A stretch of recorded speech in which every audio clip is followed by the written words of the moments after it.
heures, demeure, changer de position. Le Morning Dance Nation Radio avec Franck Cara. Et si on réveillait une star? Bonjour à toutes et à tous, merci d'accueillir le Réveil de Star. Ce matin, je vous propose d'accueillir un chef de renom, une animatrice télé passionnée par la cuisine régionale et notamment la cuisine des îles, et également une personnalité décorée en 2010. Chut, on en reparle bien sûr tout à l'heure. Pour l'heure, je vous propose d'appeler Babette de Rosières. C'est parti. Allô? Allô, bonjour Babette, c'est Franck, comment vas-tu? C'est Franck. Franck Cara, c'est pour le Réveil de Star. Ouh, c'est dur ce matin. Ben oui, je suis dans mon lit. Oui, Comment ça va? Écoute, ça va bien, il est 7h15 du matin, je suis avec Babette au téléphone, tout va bien. Ah oui, 7h15, c'est pas une heure, ça. C'est ça le Réveil de Star. Est-ce que je te propose un petit café, Babette? Ah ben non, ça va un petit café, mais après c'est pas mon réveil. Je prends un petit café, je prends des petits croissants, du beurre, de la confiture d'abricot et un jus d'orange ou de pamplemousse. Babette, en tout cas, c'est un plaisir de t'avoir sur antenne. On va bien sûr parler de ton parcours et de ton actualité, en sachant que ce parcours a démarré à Pointe-à-Pitre en Guadeloupe, et c'est là que très vite, les merveilleux plats créoles de ta grand-mère t'ont donné la passion de la cuisine. Non, oui, c'est ça, parce qu'il faut savoir que, pardon pour ma voix, parce que je me lève, j'ai toujours une voix j'ai du mal à parler. Oui, moi j'ai appris la cuisine par le nez, parce que j'avais pas l'autorisation d'aller en cuisine, puisque la cuisine se séparait de la maison. D'accord. Donc très tôt, ma grand-mère se levait et moi j'étais réveillée par l'odeur du café, parce qu'elle prenait ses cafés de la maison, elle les cueillait et elle les torréfiait elle-même et elle faisait son café. Donc c'était un excellent café évidemment, mais que je n'ai jamais retrouvé depuis, mais bon. Et cette odeur forte de café me réveillait. Et puis après, évidemment, elle me servait mon petit café, mon petit déjeuner, c'était sympa. Et tout de suite après, on sentait les bonnes odeurs du repas du midi. J'ai été élevée comme ça. Et j'ai eu toutes ces odeurs-là pendant de très longues années, jusqu'au jour où j'ai quitté Paris après le bac pour venir m'installer. Alors effectivement, à l'âge de 17 ans, donc ton bac en poche, tu emménages à Paris. Tu obtiens d'ailleurs une licence d'histoire géo. Oui, tu sais tout. Ah mais je sais tout, bien sûr que je sais tout. Donc effectivement, donc tu te retrouves avec une licence d'histoire géo. Pourquoi dans ces cas-là, d'entrée de jeu, ne pas partir sur la cuisine? Non, je n'ai rien à faire, j'avais rien à faire de faire la licence d'histoire géo. J'avais quitté les Antilles uniquement pour couper le cordon ombilical. Je voulais être indépendante. D'accord. Depuis toute petite, j'ai eu mon caractère. Mais là, aux Antilles, à l'époque, la majorité, c'était à 21 ans. Moi, j'avais qu'une idée, c'est d'être indépendante. Et pour être indépendante, j'ai accepté n'importe quoi. Parce que c'est tout ce que j'ai trouvé, histoire géo. Je suis allée en histoire géo. Mais j'avais aucune passion, ni pour l'histoire, ni pour la géo. Bon, cela dit, ça sert. Moi, j'avais aucune passion. Donc, pendant que j'étais à l'université, j'ai profité pour passer des concours. Et là, je suis rentrée à l'ERTF. Alors, c'est ce que j'allais dire. Me casse pas tous mes effets non plus, Babette. Effectivement, c'est ce que j'allais dire. Là, tu intègres l'ERTF et tu y travailles pendant 10 ans, successivement en tant que script, speakerine et assistante de production. Donc, la télé, ça a été extrêmement rapide, en fait. Exactement. Mais moi, je suis rentrée là pour travailler, pour gagner des sous. À l'époque, la télé, ça n'avait aucune espèce d'importance pour moi. J'ai dit, bon, je travaille, j'ai tout ce qui me semblait important. Je travaille, je gagne des sous et je n'ai qu'un but en tête, c'est de pouvoir monter un restaurant. J'ai toujours rêvé de monter un restaurant. Mais c'est pas si simple de monter un restaurant. En sachant que après, c'était pas simple. Tu vas bien sûr les monter après, mais on en reparlera, parce que là, c'est vraiment chronologique. Alors que le week-end, d'ailleurs, tu prépares des petits plats pour tes amis. Tu perfectionnes un petit peu ta technique, et notamment dans les plus grands hôtels parisiens. Tu as perfectionné ta technique au Méridien, au Grand Hôtel, au Georges V. Oui, tout à fait. Alors, l'histoire, c'est que moi, je me suis arrangée pour m'inscrire, pour travailler en tant que standardiste le week-end, en fait, depuis le vendredi jusqu'au lundi. D'accord. Donc, le soir, quand je quittais l'ORTF, j'allais justement travailler dans ces standards. Je me souviens d'une dame, Madame Cheneville, qui était tellement sévère au Grand Hôtel. Et donc, il fallait absolument avoir une pause dîner. Alors moi, à la pause dîner, je descendais, j'allais en cuisine. C'était un grand plaisir pour moi de causer avec les chefs, de voir comment ils faisaient et en même temps, je mangeais. Et c'est comme ça que j'ai appris tout doucement la technique de la cuisine. Et j'ai commencé après à préparer des petits plats dans ma chambre avec tous mes copains qui venaient, mes copines. Et on commençait par manger un petit colombo et hop, un petit acra par-ci. Et hop, je faisais quand j'avais le temps un petit peu plus, un blaf, un poisson, etc. Et c'est comme ça que j'ai commencé vraiment. Accessoirement, tu continues tout de même à travailler à la télévision, notamment aux côtés des Carpentiers. Tu es même après par la suite speakerine en Guadeloupe et assistante de production de l'Office Radiodiffusion Télévision Française. Exactement. Moi, j'étais une speakerine très particulière parce que comme moi, je suis très spontanée. Bah, écoutez, quand je présentais mon programme, c'était toujours avec beaucoup d'humeur parce que j'adore rigoler et tout. Et puis, ça m'arrivait d'avoir un trou. Parce qu'à l'époque, il n'y avait pas de prompteur, il n'y avait pas d'écouteur, il n'y avait rien. Il y avait le petit papier en main qu'on avait préparé. Et moi, je leur disais, attendez, je regarde, parce que moi, j'ai un trou, là. Alors, le film, c'est vraiment avec, attendez, je regarde. Oui, c'est avec Jean Gabin, tout ça, etc. Et tout le long, je faisais ça, les gens étaient morts de rire. Et c'était vraiment un passage intéressant de ma vie, très intéressant de ma vie. Et en 1978, tu décides de faire un tournant, tu fais le choix de te consacrer entièrement à ta passion, et très vite, tu démissionnes de l'ORTF et tu achètes ton premier restaurant qui est l'Hibiscus, près des Folies Bergères à Paris. Mais attends, c'est pas tout. Moi, pendant que je cherchais mon restaurant, j'avais 2 sacs à main. Je laissais un sur mon bureau qui avait peu d'économie dedans pour faire croire que je travaillais. Et là, je partais l'après-midi et j'allais visiter des petits restaurants qui étaient à vendre. D'accord. Et c'est comme ça, j'ai trouvé mon premier petit restaurant. Et lorsque je l'ai trouvé, tout était bouclé et tout, j'ai démissionné. Moi, j'ai pas cherché à ni me mettre en disponibilité, ni me mettre en maladie. Moi, je suis pas une tricheuse. Je suis allée à la DRH et j'ai démissionné.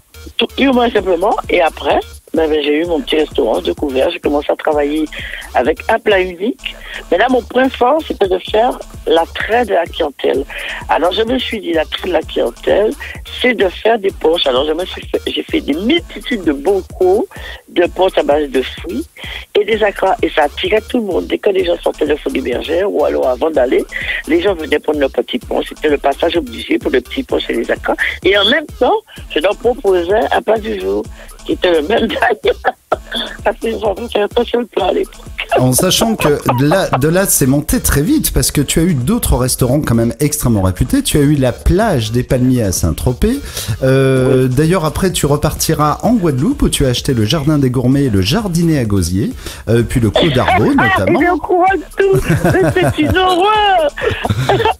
Oui, mais quand on reçoit une invitée comme toi, par défaut, on se doit de connaître ton parcours. Voilà. Mais oui, mais Saint-Tropez, ça a été encore de l'audace. Moi, j'étais dans mon petit restaurant 2 tables. Il y a une comtesse qui allait, qui je sais pas d'où elle me connaît, elle vient, elle prend son petit penché de ça comme d'habitude. Et puis un jour, elle me dit, mais Babette, je vous vois bien sur une plage.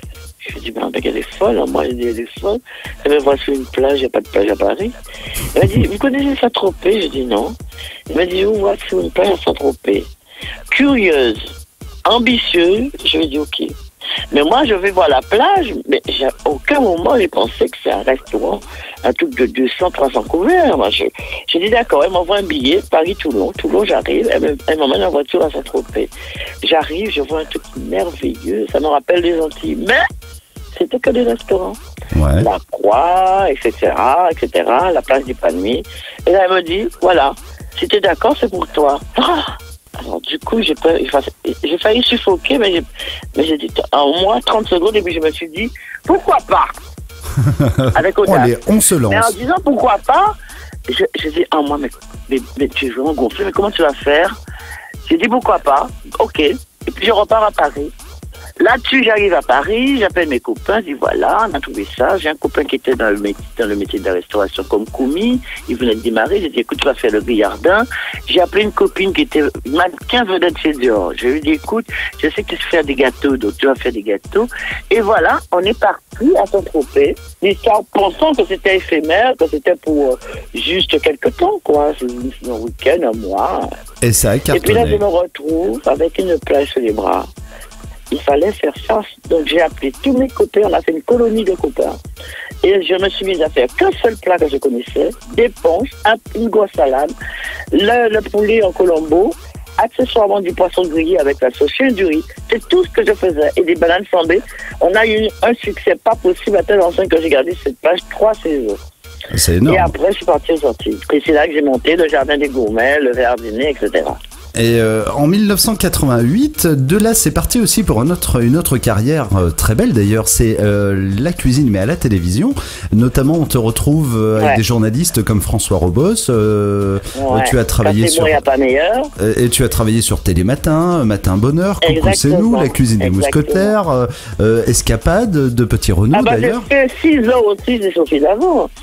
Mais moi, je n'ai jamais quitté la télé. Vraiment, parce que mine de rien, j'y avais pris goût, même si j'ai démissionné. Et puis en 89 exactement, j'étais déjà revenue à Paris, j'ai monté la Villa Criolla à Opéra. Et là, je me suis dit, je vais quand même garder un pied à la télévision parce que c'est rigolo. C'est comme ça que je voyais ça.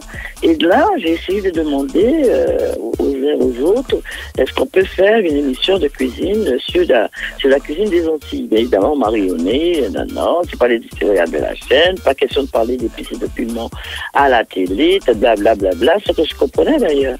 Mais tout doucement, on m'a fait faire des chroniques, des petits passages comme ça. Donc je me suis retrouvée à faire des passages dans Télématin, je me souvenais toujours un petit déjeuner avec Ferniaud. Et puis après, petit à petit, j'ai fait un petit peu partout, des petites chroniques à gauche, à droite, sur différentes chaînes, sur Canal+, sur TF1, un peu partout. J'ai fait 6 ans avec Sophie d'avant, et là, les cuisines de mousquetaires, c'était parti, la cuisine de mousquetaires et tout. Et j'ai eu mon émission sur France O, à l'époque c'était diffusé sur France 3, Les petits secrets de Babette, et de fil en aiguille, je suis restée à l'antenne, et j'ai mené de front l'antenne, et mes restaurants. Et tu as bien fait parce que moi je t'ai regardé sur France O. Écoute, d'ailleurs je t'ai renvoyé le SMS dans la foulée parce que c'était génial. Écoute, ça donne envie, ça donne vraiment envie. Tu es passionné par ce que tu fais et nous on est devant, on est là, on regarde, mais tu nous fais saliver. Vraiment Babette, j'ai salivé pendant l'émission. Mais l'émission sur France O passe tous les jours à 11h30. Je suis avec Manu Maubert qui travaille avec moi aussi dans C'est à vous. Et là, les gens s'éclatent parce qu'il y a une séquence marché qui n'est pas banale.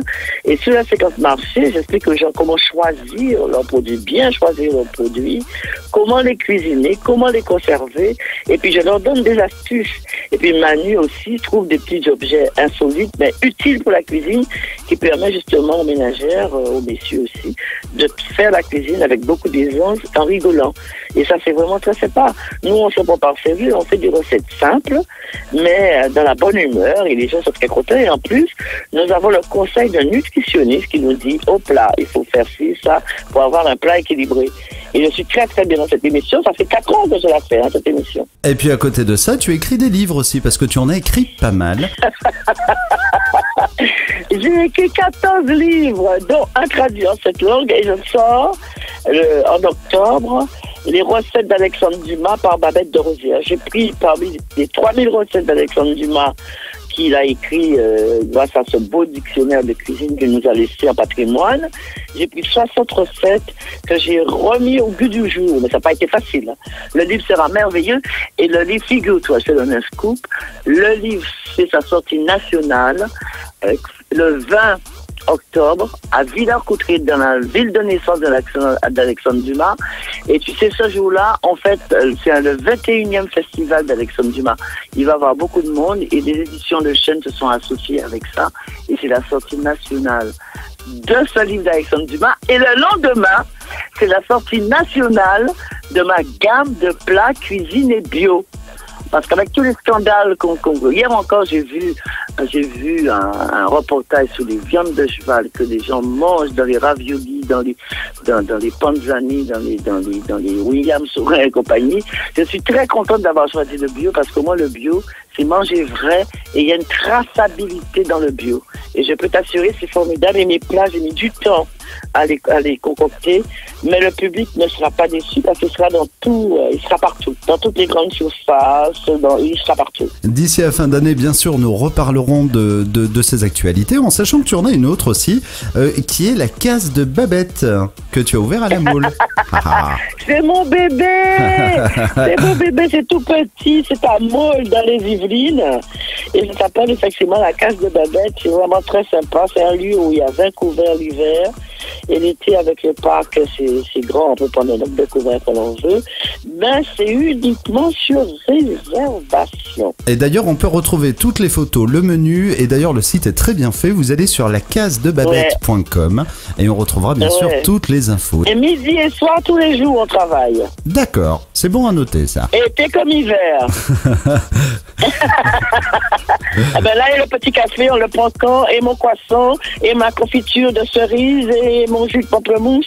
Ah ben là maintenant, voilà, comme ça, je vais te laisser te rendormir, Babette. Je me recouvre. En tout cas, je suis dans mon lit. Ben, quel réveil alors? Oh là là, parler le matin, c'est pas mon fort, hein, parce que j'ai pas de... Eh ben si, regarde, tu parles toujours avec autant d'amour de la cuisine, de la restauration, de ton actualité, c'est génial. Moi, j'adore. Mon mari, maintenant, il n'en peut plus, parce que lui, il fait un autre métier. Il n'en peut plus, il me dit, attends, quand est-ce que tu vas arrêter avec tout ce tralala, la cuisine, la télé, tout ça? Je dis, ben, dis donc, mon bonhomme, c'est pas demain la veille. Hein. Babette, ça a été un plaisir de t'avoir ce matin sur antenne pour ce réveil de star. En tout cas, quelque part, je suis un peu content de t'avoir réveillé ce matin parce que c'est un peu le principe du réveil de star et j'espère qu'on aura l'occasion bientôt de te revoir sur antenne. Bon, ben écoute, je vais attendre jusqu'à demain, alors le petit déjeuner, je n'en ai pas eu finalement. Hein. Je vais te le servir là, tout de suite, là, regarde, dès que je raccroche, je te le sers. Bon, à tout de suite alors, bisous. Je te fais de gros bisous, à très bientôt, Babette. Bonne journée, au revoir, et je m'en rendors. Franck Cara sur House Nation Radio.